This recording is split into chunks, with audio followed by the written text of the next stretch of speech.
Boa noite a todos. Hoje o nosso estudo da obra Paulo Estevam, de número 23, vamos iniciar ouvindo uma canção e logo depois nós iremos fazer a nossa prece de abertura, que será feita pelo nosso irmão Maurício.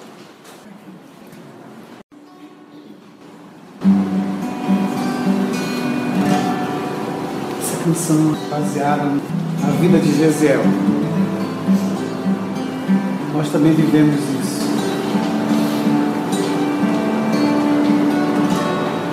Quando a vida se torna difícil, quando você não se sente alguém, quando o desprezo invade a tua alma, quando das marcas só restam feridas,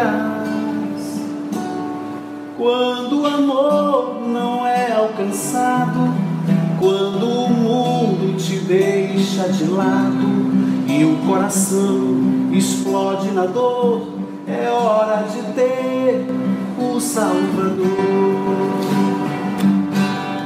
O Salvador, Ele é Jesus, que por você morreu na cruz. Tua vergonha e o teu desprezo Ele levou. Carregue a sua cruz juntinho dele e a força dele te torna capaz. E o amor que o mundo não te deu, Jesus te dá.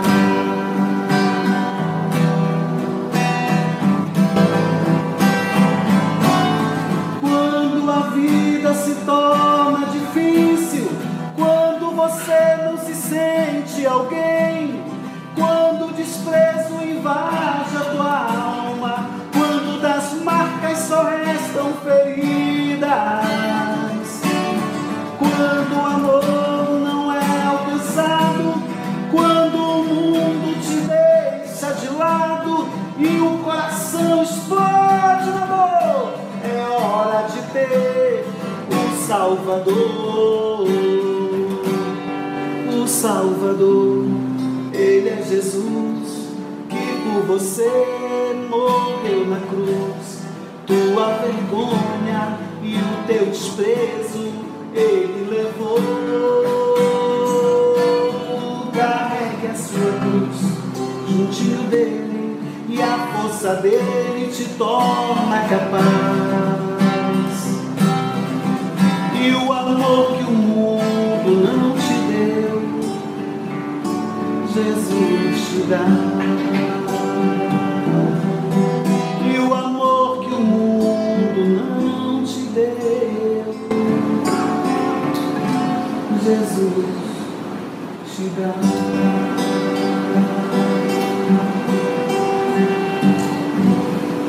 Que se seja.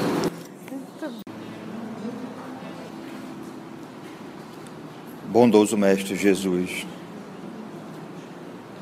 aqui estamos, Senhor, com sede da Tua fonte, querendo beber da Tua água. Proporciona-nos, Senhor, a calma, a tranquilidade e a consciência necessária para que possamos gravar em nossos corações os ensinamentos que Tu nos deixaste, que nós possamos utilizá-los primeiro em nós mesmos, reconhecendo cada falha, combatendo cada má inclinação que ainda temos prazer em realizar, trazendo-nos a compreensão de que não há ganho sem sacrifício, que não há conquista sem batalha, mas que as graças essas são inegáveis quando a vitória chega. Que tu possa abençoar a cada um aqui presente, que não pôde comparecer, assim como todos os espíritos que aqui são trazidos conosco. Nós te agradecemos a oportunidade de estar aqui e a toda a equipe espiritual que nos prepara esse banquete. Que assim seja.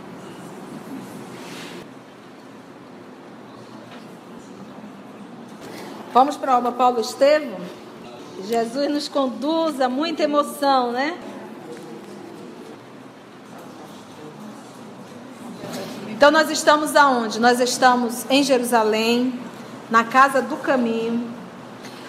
Paulo está realizando as prisões e ele deu ordem de prisão a Pedro, deu ordem de prisão a Filipe, deu a ordem de prisão a João Evangelista e sabia que faltava um, que era o Tiago menor. Então, quando ele entrou no aposento de Tiago menor, ele encontrou Tiago menor de joelhos, lendo a Torá. Então, ler a Torá já era o suficiente para dizer que ele estava seguindo as leis mosaicas. Agora, encontrar lendo a Torá e ainda de joelhos era um ato de muito respeito. Era um ato de grande devoção. Então, pelo fato dele encontrar Tiago de joelhos, com a Torá em mãos, estudando, já foi o suficiente para deixar Tiago livre. Os demais, todos foram presos. E o que mais incomodava nele, em Saulo de Tarso, era perceber a passividade dos cristãos, que na época eram seguidores, né, chamados seguidores. Esse povo que segue esse homem é de uma passividade, ninguém reluta, ninguém discute, ninguém absolutamente, apenas se entrega. E é interessante que quando ele prendeu Filipe, quando Jesus estava em Nazaré, quando ele voltou já com os 12 discípulos, começou um zum. Mas esse daí não é o carpinteiro? Como que ele pode ser o Messias?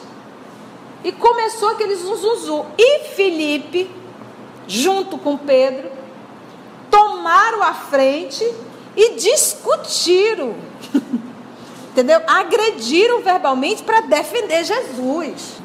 Para você ver como era Filipe. E depois, muito cheio de si, os dois se achando, foram contar para Jesus que tinham defendido o Evangelho de forma bem dura. E aí nós vamos encontrar hoje a fala de Jesus para essa correção. Como tu vais falar de amor para alguém que tu agrediu? É muito linda essa passagem. E aqui nós vamos encontrar Filipe, quando ele diz assim, olha, aqui, ó. Mais alguns passos e o primeiro foi encontrado. Facilmente, Filipe deixou-se algemar sem um protesto. Olha a diferença. Suas filhas o rodearam aflitas e chorosas. Aí ele disse para as filhas: coragem, filhas. Acaso seríamos superiores a Jesus, que foi perseguido e crucificado pelos homens? Então você vê o que Jesus faz na vida de um ser humano quando o terreno está pronto. Quando o arado passou e removeu a terra para ele jogar as sementes. Porque quando a terra está endurecida, não adianta. A semente ela não vai criar, ela não vai germinar. Ela não germina.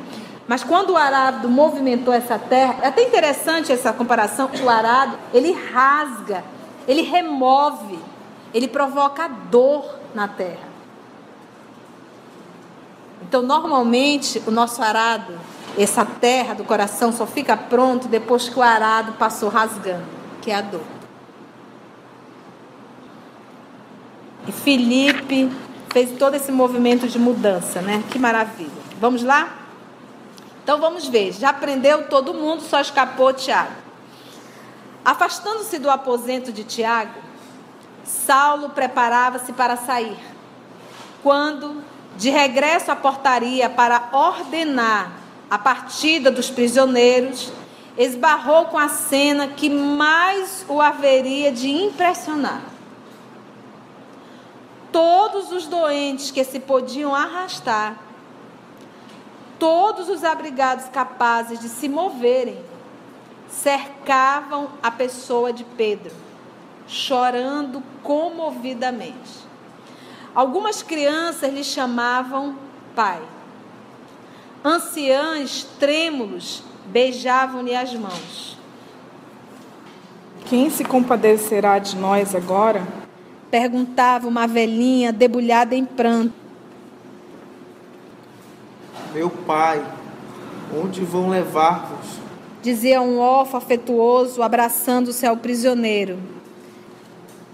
Vou ao monte, filho. Respondia o apóstolo. E se vos matarem? Tornava o pequenino com uma grande interrogação nos olhos azuis. Encontrar-me-ei com o mestre e voltarei com ele. Esclarecia Pedro bondosamente. Olha, vou ao monte, filho.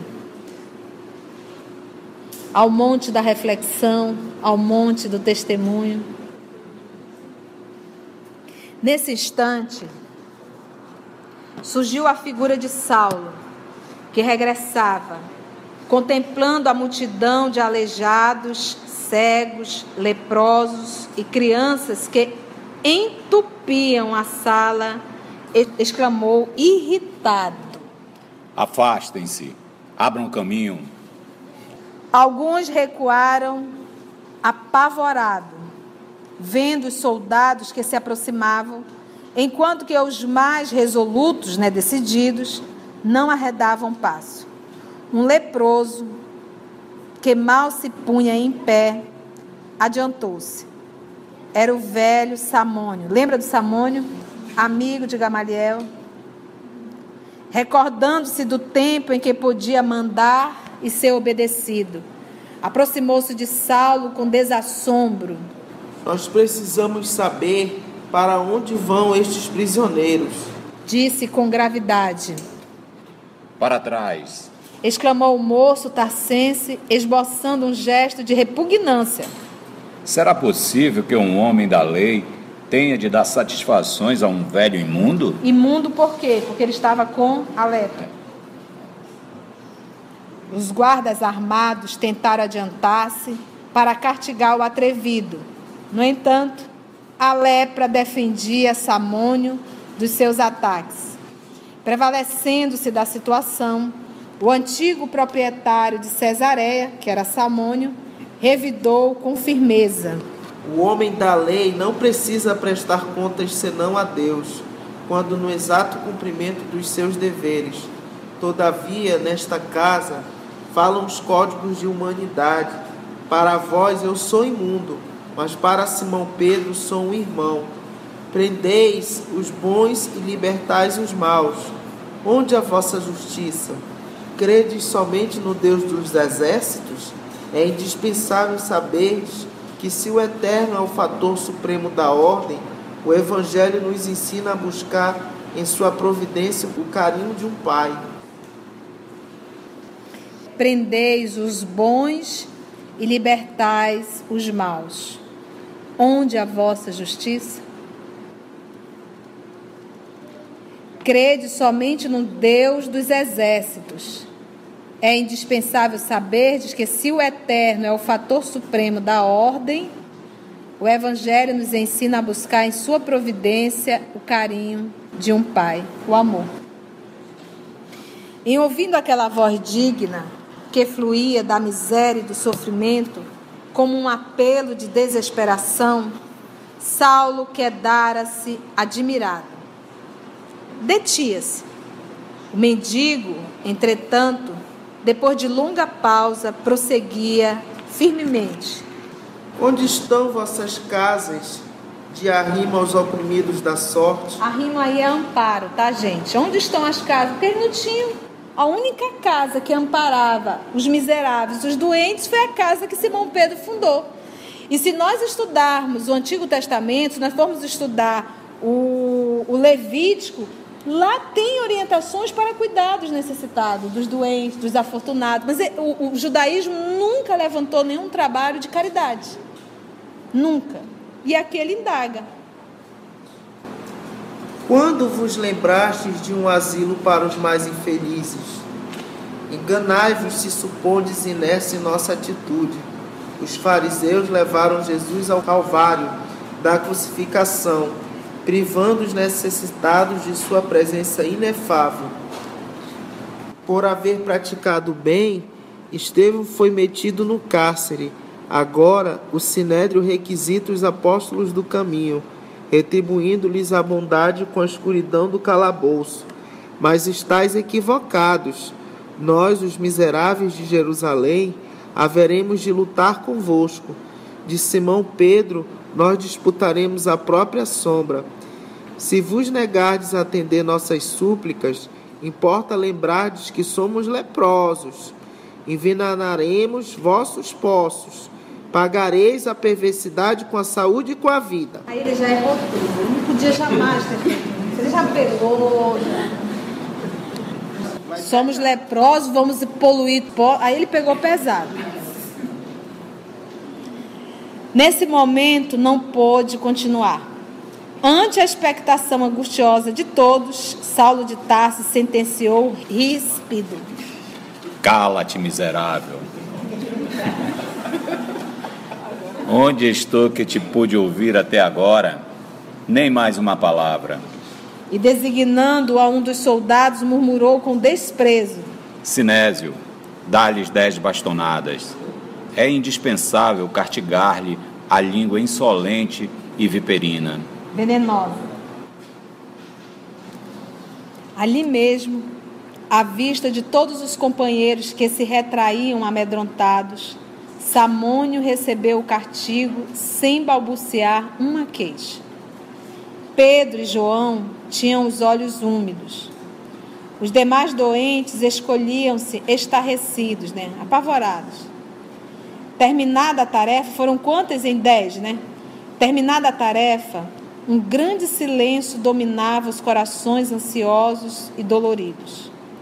O doutor de Tarso rompeu a expectativa com a ordem de partida a caminho do cárcere. 2 crianças pálidas acercaram-se então do ex-pescador de Cafarnaum e perguntaram chorosa: Pai, com quem ficaremos nós? Pedro voltou-se acabrunhado e respondeu com ternura: As filhas de Felipe ficarão convosco. Se Jesus permitir, meus filhos, não me demorarei. O próprio Saulo, intimamente, estava comovido. Entretanto, não desejava trair-se a si mesmo, deixando-se vencer pela emoção que o quadro lhe provocava. Pedro compreendeu que as lágrimas silenciosas de todos os protegidos, humildes do caminho, traduziam desvelado amor naquele momento de angustiantes despedidas. Em seguida a esse feito, o jovem tarsense desdobrou as energias na primeira perseguição experimentada pelas expressões individuais e coletivas do cristianismo nascente, mais do que se poderia supor. Jerusalém regurgitava, estava cheio de criaturas que se interessavam pelas ideias do Messias Nazareno. Saulo prevaleceu-se dessa circunstância para fazer sentir, mais uma vez, o perigo ideológico que o Evangelho representava. Numerosas prisões foram efetuadas. Na cidade, iniciara-se um êxodo, saída de grandes proporções. Os amigos do caminho, com possibilidades financeiras, preferiram iniciar vida nova na Idumeia ou na Arábia, na Cilícia ou na Síria.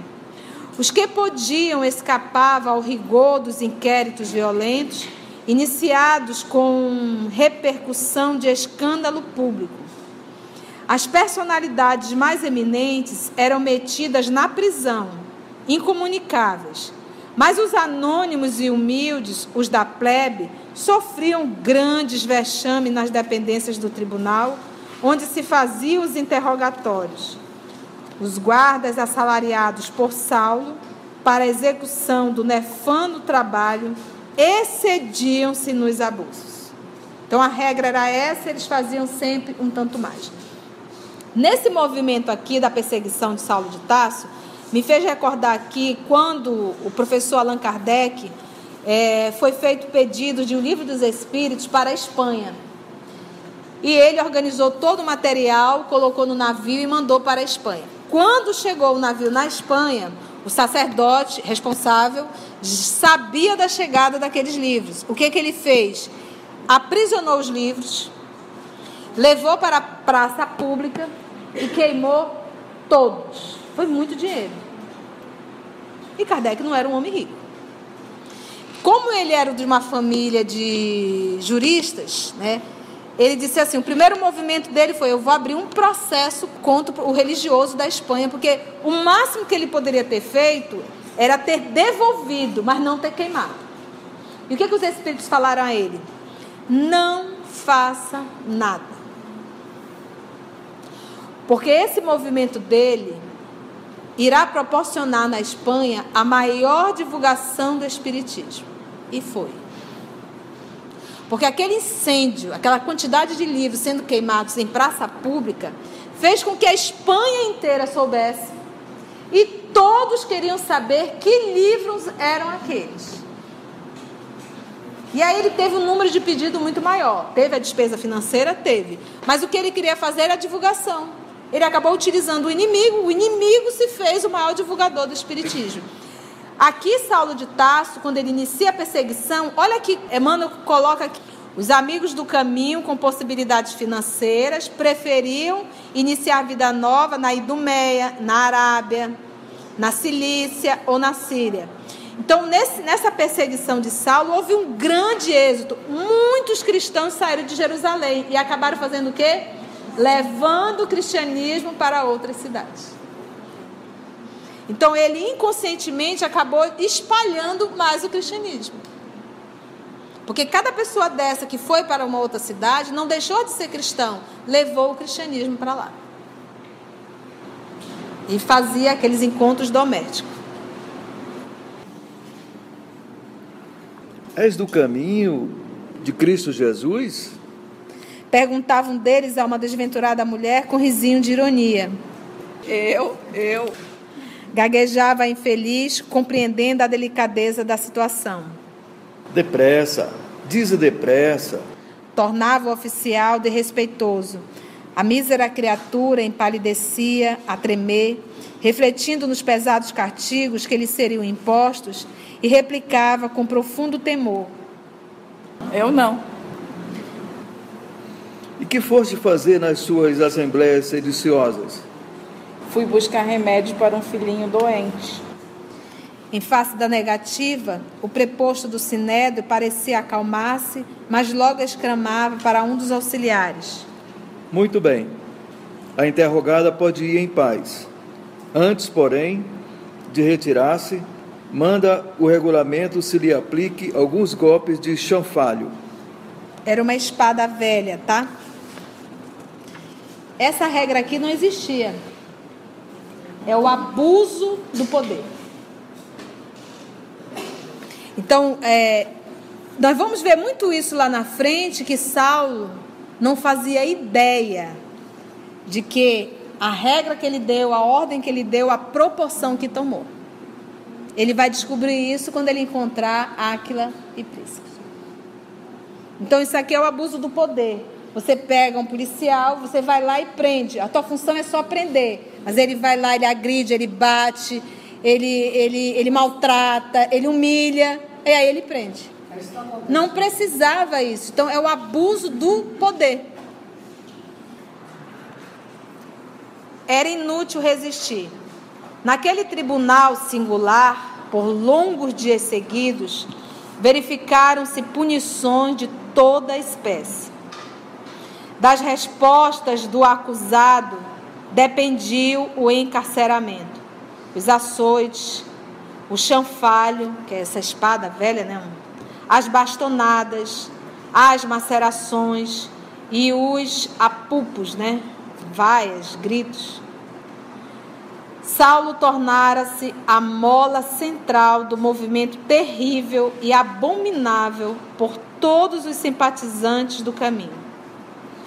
Multiplicando energias, visitava diariamente os núcleos do serviço a que costumava chamar Expurgo de Jerusalém, desenvolvendo atividade pasmosa, dentro da qual mantinha a vigilância constante das autoridades administrativas, encorajava os auxiliares e prepostos, instigava outros perseguidores dos princípios de Jesus, sem deixar arrefecer-se, perder o calor, esfriar, o zelo religioso do Sinédrio.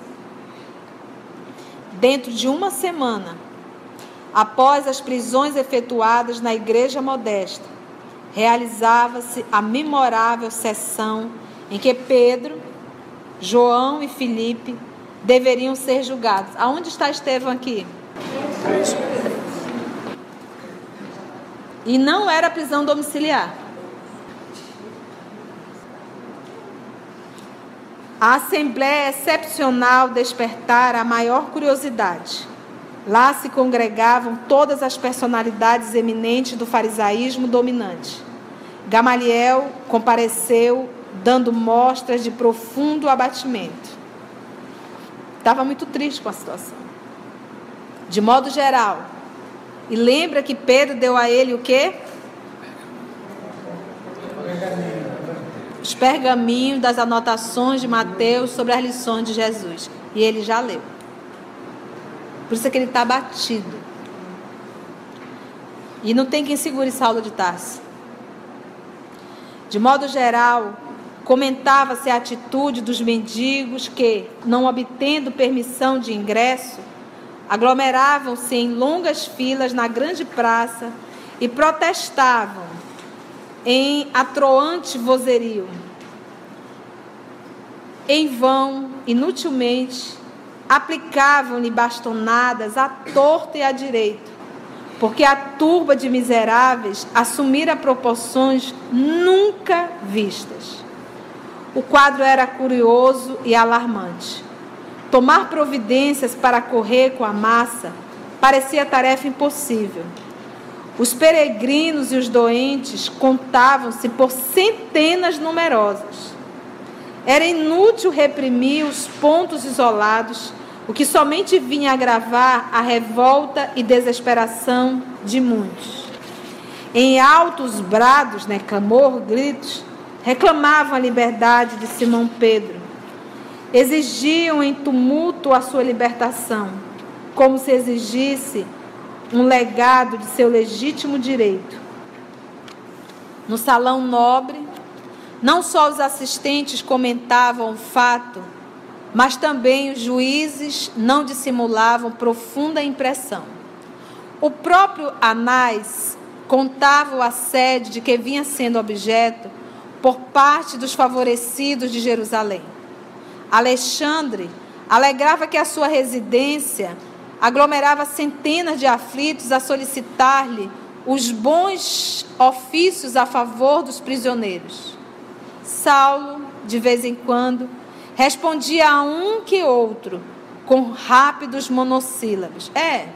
Vamos ver, talvez, ficava embromando, Sua fisionomia carregada traduzia propósitos inferiores relativamente ao destino dos apóstolos da Boa Nova, que lá estavam à sua frente, no fundo da sala, humildes, serenos, no banco dos criminosos comuns.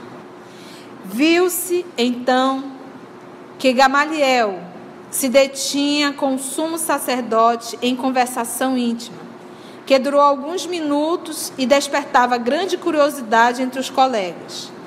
Em seguida, o venerando doutor da lei, Gamaliel, chamou o ex-discípulo, Saulo, para um entendimento particular, antes de iniciar os trabalhos.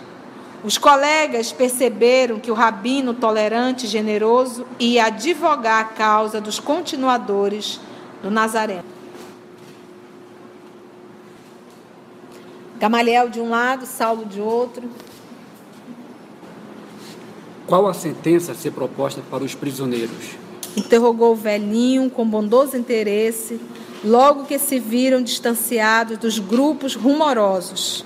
Sendo eles galileus, disse Saulo, enfático da sua autoridade, não lhes será conferido o direito da palavra no recinto, de maneira que já deliberei a punição que lhes cabe. Vou propor a morte dos 3, com a de Estevão pelo apedrejamento. Estevão pôde falar no recinto porque ele era o quê? Da tribo, ele era judeu, ele era qual era o nome da tribo? Quem lembra? Isacar, né? Era da tribo de Isacar. Então ele tinha o título judeu. Então ele tinha a voz no sinédrio. Já os demais não são. Estevão já foi condenado, será apedrejado. Todos concordaram. Agora ele vai levar novamente a proposta aos júris e eles vão decidir. E esse que Gamaliel está conversando com ele antes de ir lá. Porque depois que for para lá, ele conhece o discípulo dele. Lá ele vai querer ganhar. Por quê? Porque Saulo é de uma personalidade que a ideia tem que partir dele. E Gamaliel tem todo um tato com Saulo de Tarso. Então, quando ele levou para o cantinho, era para tentar convencê-lo e fazer com que ele dê essa ideia. Entendeu? Que a ideia vem a partir dele. Ele não pode esperar Saulo ir lá, expor a ideia e lá ele ir contra. Isso seria agir muito mal com Saulo de Tarso. Ele conhece. E Gamaliel é muito maduro. Ele sabe como conduzir Saulo de Tarso. Que dizes? Exclamou Gamaliel surpreso. Não vejo outro recurso. Disse o moço tarsense. Precisamos extirpar pela raiz os males que começam. Acredito que, se encararmos o movimento com tolerância, teremos o prestígio do judaísmo abalado por nossas próprias mãos. Entretanto, Saulo, replicou o velho mestre com profunda bondade, devo invocar os ascendentes que tenho em tua formação espiritual para defender estes homens da pena de morte. O moço, caprichoso, tá vendo? Fez-se pálido. Não se habituara a transigir nos seus conceitos e decisões. Então, uma vez ele falou, está falado. Mas o Gamaliel pegou pesado, ele diz assim: entretanto, Saulo, devo invocar ascendentes que tenho em tua formação espiritual, porque eu sou teu mestre, eu sou teu professor, eu tenho, como se dissesse assim, eu sou teu pai, e eu posso falar. E dentro do judaísmo, essa cultura de respeitar o mais velho, isso é muito forte. Então, Gamaliel agora pegou pesado, como se pegasse na orelha dele e dizer: menino, que tenho em tua formação espiritual para defender estes homens de pena de morte, ou seja, eu vou defender. Aí ele diz: o moço caprichoso fez-se pálido, não se habituar a transigir nos seus conceitos e decisões, sua vontade era sempre tirânica e inflexível. Mas Gamaliel fora de todos os tempos o seu melhor amigo. Aquelas mãos rugosas lhe haviam ministrado os exemplos mais santos. Delas recebera vasto potencial de socorro em todos os dias da vida. Compreendeu que defrontava um obstáculo poderoso na consecução integral de seus desejos. O venerando rabino percebeu a perplexidade e logo insistiu. Ninguém mais do que eu conheço a generosidade do seu coração e sou o primeiro a reconhecer que tuas resoluções obedecem ao zelo inexcedível da defesa dos vossos princípios milenares, mas o caminho, Saulo, parece ter uma grande finalidade na renovação dos nossos valores humanos e religiosos. Quem entre nós havia se lembrado de amparar os infortunados com o provimento de um lar afetuoso e fraterno? Antes da tua diligência corretiva, visitei essa instituição singela e pude confortar-me na observação do seu excelente programa. Ninguém mais do que eu conhece a generosidade do teu coração e sou o primeiro a reconhecer que tuas resoluções obedecem ao zelo inexcedível na defesa de nossos princípios milenários. Tu está defendendo o judaísmo. Mas o caminho, que é a igreja, Saulo, parece ter uma grande finalidade na renovação dos nossos valores humanos e religiosos. Então, nesse momento, o que o Gamaliel está dizendo aqui? Olha, as lições deles são grandiosas.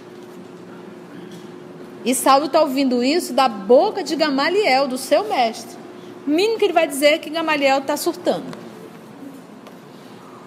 O jovem doutor estava pálido, ouvindo tais conceitos, que, a seu ver, eram positivo sinal de fraqueza. Mas será possível, disse admirado, que também vós tenhais lido o Evangelho dos Galileus? Estou a lê-lo. Respondeu Gamaliel sem titubear. E pretendo meditar mais demoradamente os fenômenos que ocorrem em nosso tempo. Presinto grandes transformações em toda parte. Tenciono retirar-me da vida pública em breves dias, a fim de tomar o caminho do deserto. É claro, porém, que estas minhas palavras devem ser guardadas por ti, em penhor de mútua confiança. Sumamente impressionado, o moço de Tarso não sabia o que responder. Presumia o mestre respeitável, olha aí, mentalmente prejudicado por excesso de meditações. Esse Gamaliel surtou. Meditou muito e está com o colosso platinado dele. O mestre, porém, como se lhe adivinhasse o pensamento, acrescentou: Não me suponhas mentalmente debilitado. A velhice no corpo não me apagou a capacidade de pensar e discernir por mim mesmo. Compreendo o escândalo que se levantaria em Jerusalém se um rabino do Sinédrio modificasse publicamente as convicções mais íntimas. Mas é preciso convir que estou falando a um filho espiritual. Expondo sinceramente o meu ponto de vista, faço tão só para defender homens generosos e justos de uma sentença iníqua e indevida. Seria injusta, né? Compreendo o escândalo que se levantaria em Jerusalém se um rabino do Sinédrio modificasse publicamente as convicções mais íntimas, que é o que Saulo vai fazer, porque ele é um rabino. Vossa revelação, exclamou Saulo, de sobressalto, precipitado, decepciona-me profundamente. Conhece-me de menino e sabes que o homem sincero não se poderá preocupar com os que o elogiem ou lamentem no cumprimento de um sagrado dever. Eita! E sabes que o homem sincero não se poderá preocupar com os que o elogiem ou o lamentam num cumprimento de um sagrado dever. Essa semana, estudando o livro Boa Nova, tem uma fala de Jesus assim: se você quiser agradar a todos, você deixará de agradar a Deus. Porque às vezes, a porta larga, porque às vezes em nome de agradar a todos, você abre mão de princípios morais. Cara, eu achei isso massa. Essa obra é muito boa, Boa Nova. E imprimindo carinhoso acento, a voz acentuava solícito: Não me faça ir contigo nessa assembleia, aos debates públicos escandalosos e atentatórios da feição amorosa que toda a verdade deve trazer consigo. Ele diz assim: Paulo, eu vou brigar contigo lá. Isso que ele diz: não me faças ir contigo nesta assembleia aos debates públicos. Ele está querendo fazer um acerto lá atrás. Mas aqui ele está dizendo: eu vou para o debate. Libertarás esses homens em atenção ao nosso passado de mútuo entendimento. É só o que te peço.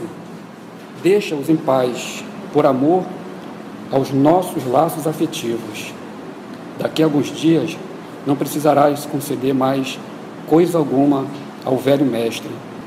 Serás meu substituto neste cenáculo, porquanto tenciono abandonar a cidade em breves dias. É o meu último pedido. Eu já sou velho, eu estou saindo do sinédrio e tu vai assumir. Atende teu mestre. Ele pegou mesmo pelo coração, que ele sabe conduzir Saulo. E como Saulo hesitasse, continuou. Não precisarás refletir muito tempo. O sumo sacerdote está ciente de que eu pediria tua clemência para os prisioneiros. Mas, e a minha autoridade? Interrogou o rapaz com orgulho. Como conciliar a indulgência com a necessidade de reprimir o mal? Toda a autoridade é de Deus. Nós somos simples instrumentos, meu filho. Ninguém se diminuirá por ser bom e tolerante. Lindo isso aqui. Quanto à providência mais digna, cabível no caso, é conceder liberdade a todos eles. Olha, gente, toda autoridade é de Deus. Se o Augusto me fez o mal, a minha função é, como diz assim, a minha função é perdoar e continuar. É a história de Mahatma Gandhi. Se alguém me atira a lama, eu me defendo, a lama passa. Mas a pessoa que atirou a lama fica com as mãos sujas. Então a minha função é perdoar. A dele é arrumar um débito. Ele arrumou um débito. Com quem? Com a lei. E ele vai ter que prestar conta. Se eu não o perdoo, eu fico ligada a ele. Então iremos nos encontrar mais uma vez. Entendemos? Toda a autoridade é de Deus. Nós somos simples instrumentos, meu filho. Ninguém se diminuirá por ser bom e tolerante. Fantástico. Finalizando. Todos? Perguntou Saulo no gesto de grande admiração. Como não? Confirmou o venerável doutor da lei. Pedro é um homem generoso. Filipe é um pai de família extremamente dedicado ao cumprimento de seus deveres. João é um moço simples. Estevão se consagrou aos pobres. Sim, sim. Interrompeu o moço Tassense. Concordo com a libertação dos 3 primeiros, com uma condição. Por serem casados, Pedro e Filipe poderão continuar em Jerusalém, restringindo suas atividades ao socorro dos doentes e necessitados. João será banido, mas Estevão deverá sofrer a sentença decisiva. Já propus publicamente a lapidação e não vejo motivos para transigir, mesmo porque, para escarmento, pelo menos um dos discípulos do carpinteiro deve morrer. Esse escarmento aí é lição, né? Para a lição, pelo menos um dos discípulos do carpinteiro deve morrer. Então a proposta dele era o quê? Liberta Pedro e Filipe, vão ficar em Jerusalém, mas vão apenas fazer o trabalho assistencial. João será banido, Estevão morto. Gamaliel compreendeu a força daquela resolução pela veemência das palavras que a traduziam. Saulo deixara bem claro que não transigiria quanto ao taumaturgo. O velho rabino não insistiu. Para evitar um escândalo, entendeu que Estevão pagaria com um sacrifício. Aliás, considerando o temperamento caprichoso do ex-discípulo, a quem a cidade havia conferido atribuições tão vastas, já não era pouco obter clemência para os 3 homens justos, consagrados ao bem comum. Compreendendo a situação, acentuou o respeitável rabino. Pois bem, assim seja. E, com um sorriso de bondade, deixou o moço algo preocupado e perplexo. Daí a instante, com surpresa geral da Assembleia, Saulo de Tarso, da tribuna, olha aí, tá vendo? Propunha a libertação de Pedro e Filipe, o banimento de João, e reiterava o pedido de apredejamento para Estevão, por considerá-lo o mais perigoso dos elementos do caminho. As autoridades do Sinédrio, apreciando as sugestões com satisfação, por saberem que a medida agradaria à turba numerosa, afirmaram seu unânime consentimento e a morte de Estevão foi combinada para uma semana depois, convidando Saulo, os amigos, para a triste cerimônia pública a que ele próprio haveria de presidir. Tarefa para casa. Quem puder, abra Atos dos Apóstolos e procura lá o apedrejamento de Estevão, tá? Tiago ficou livre, porque ele estava lendo a Torá e de joelhos. Vamos orar? O tempo já foi. Algum comentário? Finalizamos o capítulo 7. Próximo estudo iremos para o capítulo 8. A morte de Estevão. Muitas emoções.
E assim, mestre, como a música diz, todos precisamos de ti. E depois desses ensinos que aqui obtivemos, possamos nós voltarmos aos nossos lares e, como Gamaliel falou, que possamos ser bons e tolerantes, seja em qualquer momento, que possamos buscar-te e nesses momentos ter a vontade firme de colocar em prática o que aqui aprendemos, Mestre, e acima de tudo, o amor que construímos em nossos corações. Fica conosco, Mestre, que a tua paz, que a tua luz nos envolva e que sexta-feira novamente possamos estar aqui com essa alegria que sempre nos encontramos de relembrar o teu Evangelho, de relembrar os teus ensinamentos. Que assim seja.